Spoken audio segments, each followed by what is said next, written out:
মেহজাবিন চৌধুরীকে প্রশংসায় ভাসালেন অভিনেত্রী জয়া আহসান।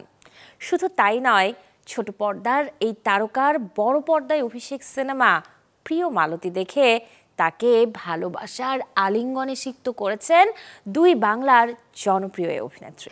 রাজধানীর এসকেএস টাওয়ারে স্টার সিনেপ্লেক্সে অনুষ্ঠিত হয়েছে প্রিয় মালতী সিনেমাটির বিশেষ প্রদর্শনী, যে আয়োজনে আরও উপস্থিত ছিলেন আফসানা মিমি, নুসরাত ইমরোজ তিশা, বিজুরি বরকতুল্লাহ, রুনা খান, নাবিলা, তমা মির্জা, ইন্তেখাব দিনার, সোহেল মণ্ডল, নির্মাতা রায়হান রাফি, আহমেদ শাওকি সহ আরও অনেকেই।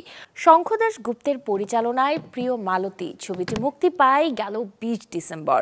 সিনেমাটিতে মেহজাবিন ছাড়াও আরও অভিনয় করেছেন আজাদ আবুল কালাম, শাহজাহান সম্রাট, রিজভী রিজু, আনিসুল হক বরুণ, নাদের চৌধুরী সহ আরও অনেকেই।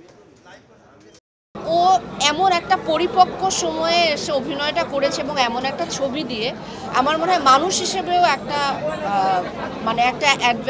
একটা জার্নির প্রয়োজন আছে এবং সেই জার্নিটাও কমপ্লিট করেছে। অসাধারণ। আমার খুব ভালো লেগেছে। আমি একটা কথা বারবার বলছি যে দর্শক প্লিজ হলে আসুন, এসে মালতী দেখুন। মেকাররা খুব ভালো ছবি বানিয়েছে এবং মেহজাবিনের অভিনয় দুর্দান্ত, প্রত্যেকটা শিল্পীর অভিনয় খুব ভালো।